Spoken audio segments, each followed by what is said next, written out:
Governor-elect John Kitover, representing Rockford, Peoria, Bloomington, Illinois. Darren LaHood is in Congress right now screaming that we need hundreds of billions of dollars to fight China and defend Taiwan. I am here studying wisdom. We need to doge Darren LaHood. This is the Tao Te Ching. Join us at Instagram.com/John Kitover and let us doge Darren LaHood, the rhino vaccinologist and $10 trillion debt creator.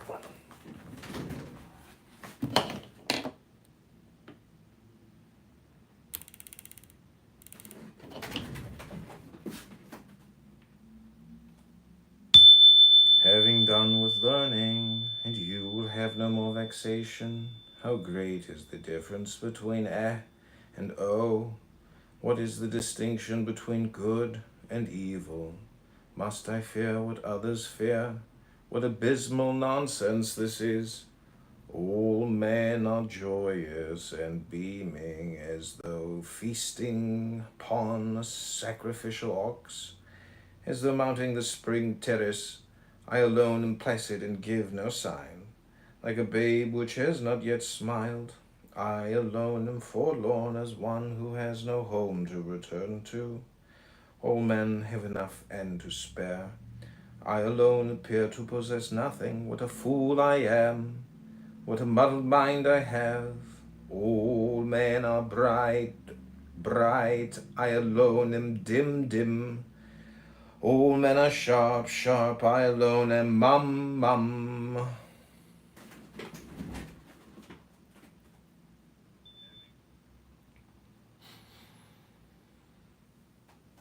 Bland like the ocean, aimless like the wafting gale. All men settle down in their grooves. I alone am stubborn and remain outside. But wherein I am most different from others is in knowing to take sustenance from my mother. It lies in the nature of grand virtue, to follow the Tao and the Tao alone. Now, what is the Tao? It is something elusive and evasive and elusive, and yet it contains within itself a form, elusive and evasive, yet it contains within itself a substance, shadowy and dim, and yet it contains within itself a core of vitality. The core of vitality is very real. It contains within itself an unfailing sincerity. Throughout the ages, its name has been preserved in order to recall the beginning of all things. How do I know the ways of all things at the beginning? By what is within me. Bend and you will be whole, curl and you will be straight, keep empty and you will be filled, grow old and you will be renewed, have little and you will gain, have much and you will be confused. Therefore the sage embraces the one and becomes a pattern to all under heaven.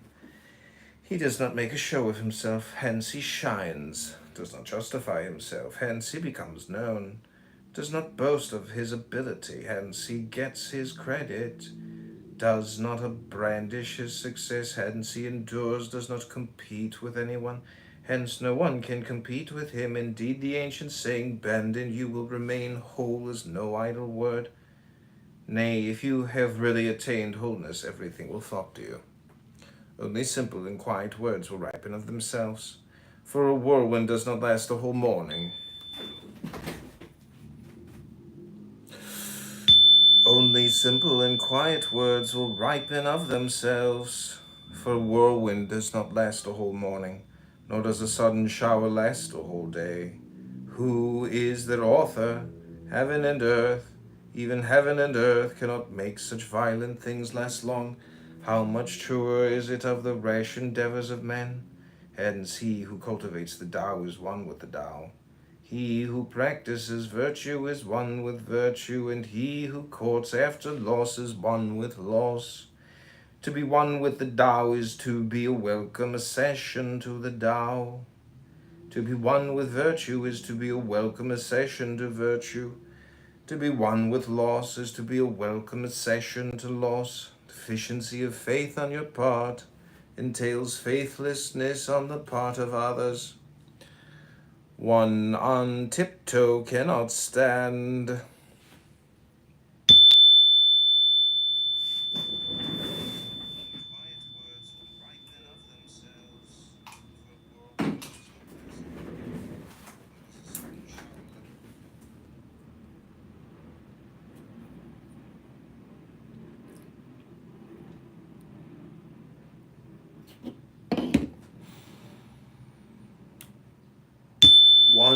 tiptoe cannot stand, one astride cannot walk, one who displays himself does not shine, one who justifies himself has no glory, one who boasts of his own ability has no merit, one who parades his own success will not endure.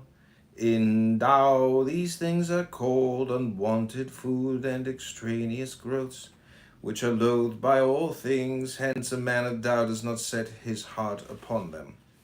There was something undefined and yet complete in itself, born before heaven and earth, silent and boundless, standing alone without change, yet pervading all without fail.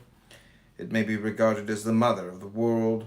I do not know its name. I style it Tao, and in the absence of a better word, call it the Great. To be great is to go on. To go on is to be far. To be far is to return.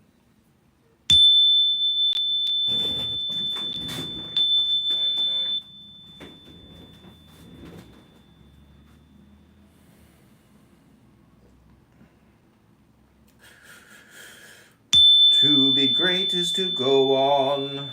To go on is to be far. To be far is to return. Hence Tao is great. Heaven is great. Earth is great. King is great. Thus, the king is one of the great four in the universe. Man follows the ways of the earth follows the ways of heaven. Heaven follows the ways of Tao. Tao follows its own ways.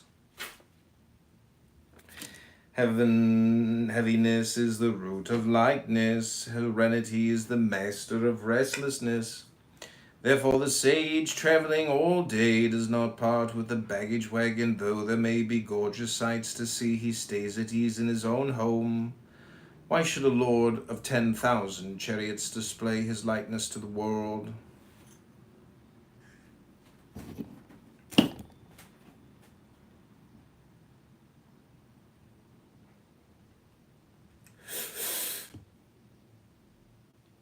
Why should a lord of 10,000 chariots display his likeness to the world? To be light is to be separated from one's root. To be restless is to lose one's self-mastery. Good walking leaves no track behind it. Good speech leaves no mark to be picked at. Good calculation makes no use of counting slips. Good shutting makes no use of bolt and bar. And yet nobody can undo it. Good trying makes no use of rope and knot, and yet nobody can untie it. Hence the sage is always good at saving men, and therefore nobody is abandoned. Always good at saving things, and therefore nothing is wasted. This is called following the guidance of the inner light. Hence good men are teachers of bad men, while bad men are the charge of good men. Not to revere one's teacher, not to cherish one's charge, is to be on the wrong road, however intelligent one may be. This is an essential tenet of the Tao.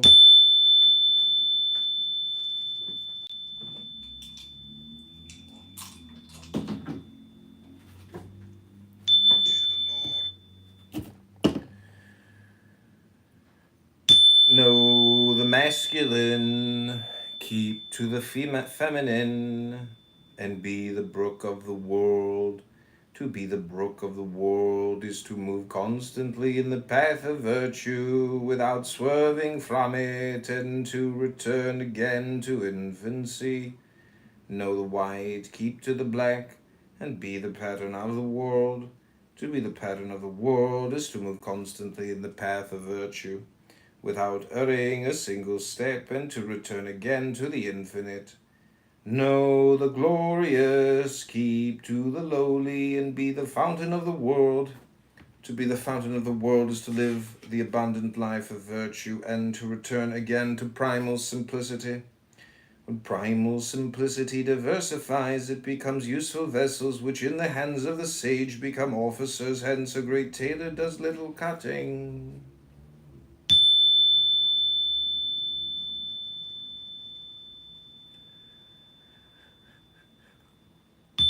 Does anyone want to take the world and do what he wants with it?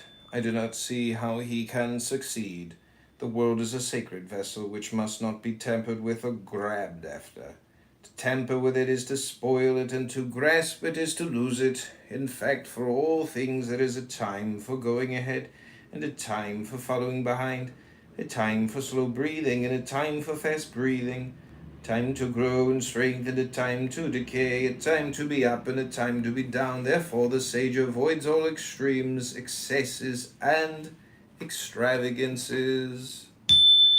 He who knows how to guide a ruler in the path of Tao does not try to override the world with force of arms. It is in the nature of a military weapon to turn against its wielder. Wherever armies are stationed, thorny bushes grow. After a great war, bad years invariably follow. What you want is to protect efficiently your own state, but not to aim at self-aggrandizement. Do what he wants with it.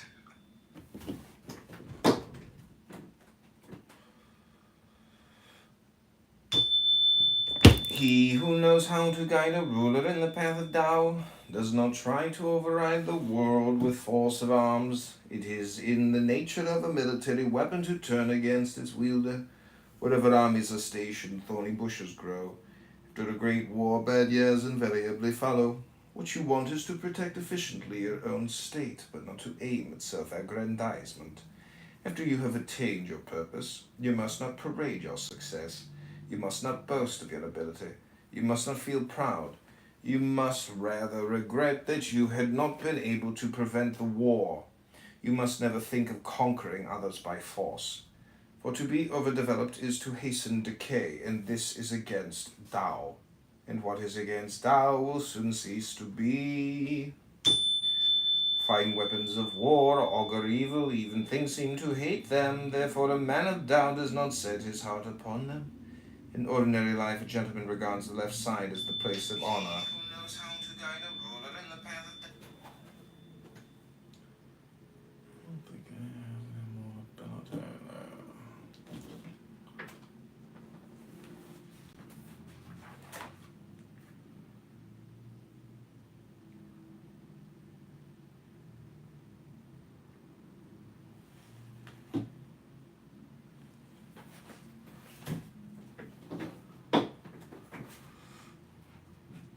Fine weapons of war augur evil, even things seem to hate them. Therefore a man of Tao does not set his heart upon them. In ordinary life, a gentleman regards the left side as the place of honor. In war, the right side is the place of honor. His weapons are instruments of evil, they are not properly a gentleman's instruments. Only on necessity will he resort to them. For peace and quiet are dearest to his heart, and to him even a victory is no cause for rejoicing. To rejoice over a victory is to rejoice over the slaughter of men. Hence a man who rejoices over the slaughter of men cannot expect to thrive in the world of men. On happy occasions the left side is preferred, on sad occasions the right side. In the army the lieutenant commander stands on the left, while the commander-in-chief stands on the right. This means that war is treated on a par with a funeral service. Because many people have been killed, it is only right that survivors should mourn for them. Hence, even a victory is a funeral.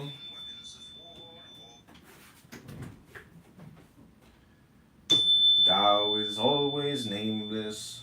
Small as it is in its primal simplicity, it is inferior to nothing in the world. If only a ruler could cling to it, everything would render homage to him. Heaven and earth will be harmonized and send down sweet dew. Peace and order will reign among the people without any command from above. When once the primal simplicity diversified, different names appeared. Are there not enough names now? Is this not the time to stop? To know when to stop is to preserve ourselves from danger. The Tao is to the world what a great river or an ocean is to the stream and brooks. He who knows man is clever. He who knows himself has insight. He who conquers men has force. He who conquers himself is truly strong. He who knows when he has got enough is rich. And he who adheres assiduously to the path of Tao is a man of steady purpose. He who stays where he has found his true home endures long.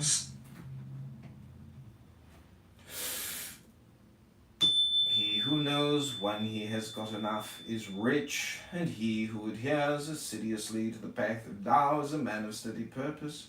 He who stays where he has found his true home endures long, and he who dies but perishes not enjoys real longevity. Great Tao is universal like a flood. How can it be turned to the right or to the left? All creatures depend on it, and it denies nothing to anyone. It does its work, but it makes no claim for itself. It clothes and feeds all, but it does not lord it over them. Thus it may be called the little. All things return to it as their home, but it does not lord it over them. Thus it may be called the great. It is just because it does not wish to be great that its greatness is fully realized. He who holds the great symbol will attract all things to him. They flock to him and receive no harm, for in him they find peace, security, and happiness.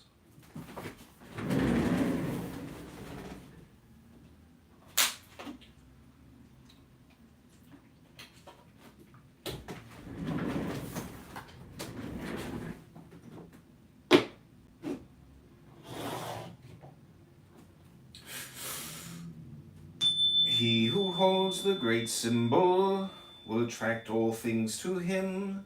They flock to him and receive no harm, for in him they find peace, security, and happiness.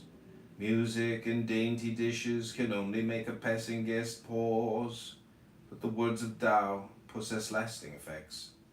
Though they are mild and flavorless, though they appeal neither to the eye nor to the ear, what is it in the end to be shrunken? Begins by being first stretched out. What is in the end to be weakened? Begins by being first made strong. What is in the end to be thrown down begins by being first set on high. What is in the end to be despoiled begins by being first richly endowed. Herein is the subtle wisdom of life, that soft and weak overcomes the hard and strong. Just as the fish must not leave the deep, so the ruler must not display his weapons.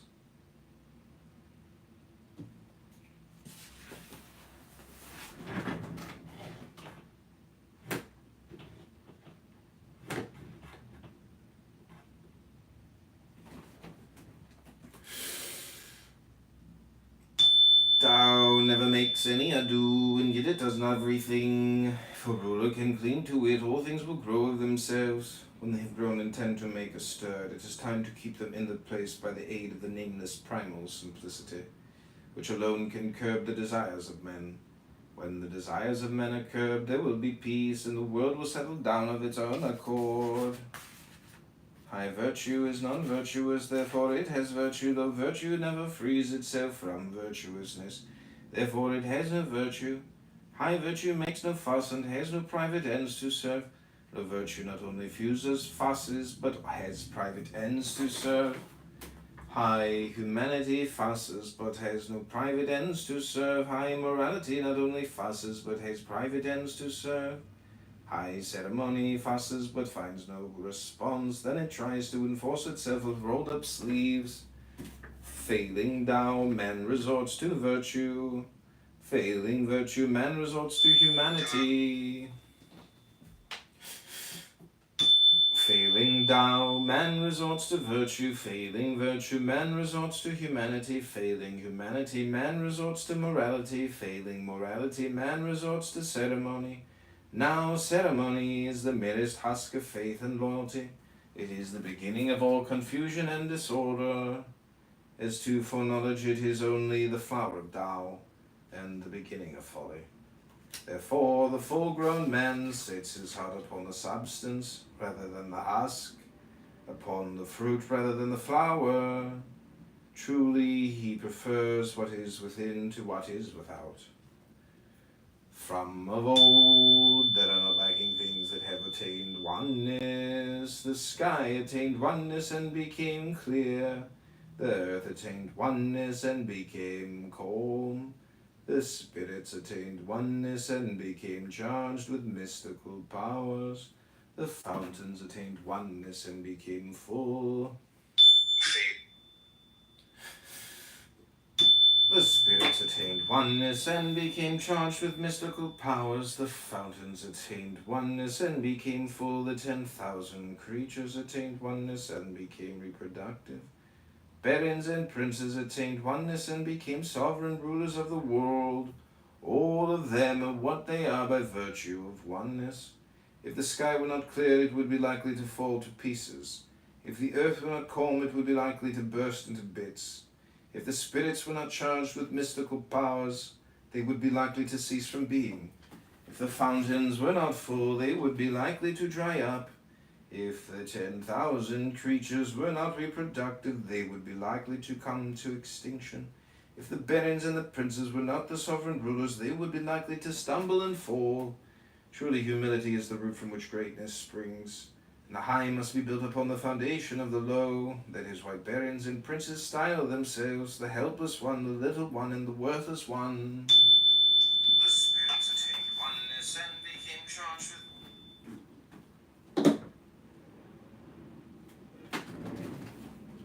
Okay, we're almost finished with this.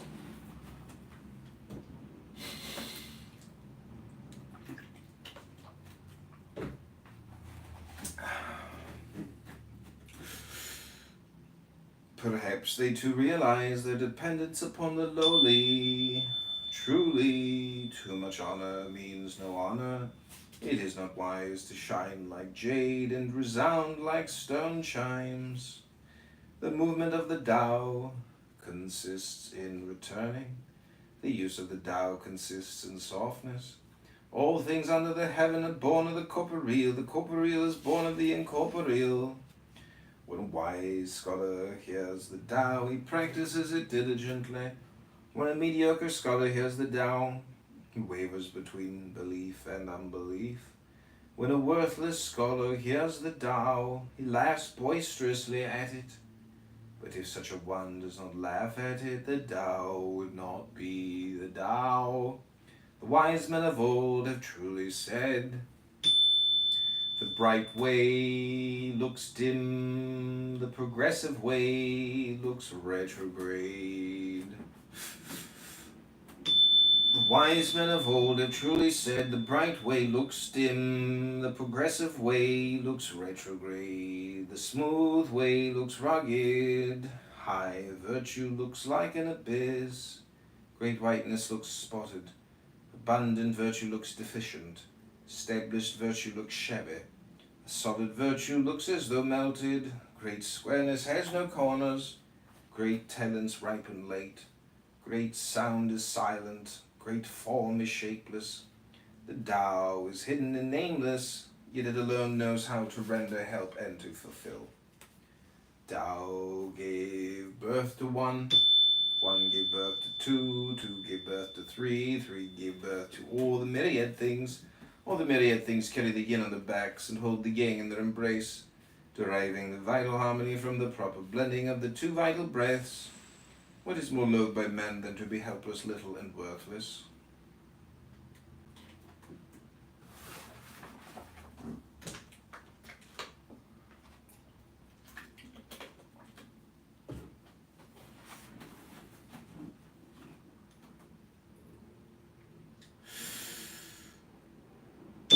Tao gave birth to one, one gave birth to two, two gave birth to three, three gave birth to all the myriad things. All the myriad things carry the yin on their backs and hold the yang in their embrace, deriving the vital harmony from the proper blending of the two vital breaths. What is more loathed by men than to be helpless, little, and worthless? And yet these are the very names the princes and barons call themselves. Truly, one may gain by losing, one may lose by gaining. What another has taught, let me repeat. Man, violence will come to a violent end. Whoever said this can be my teacher and my father. The softest of all things overrides the hardest of all things. Only nothing can enter no space. Hence I know the advantages of non-ado. Few things under heaven are as instructive as the lessons of silence, or as beneficial as the fruits of non-ado. Tao gave birth to one, one gave birth to two, two gave birth to three, three... Kresty dalej. This has been another Tao Te Ching meditation. I hope you enjoyed. Health, wealth, love, peace of mind, happiness, and strength.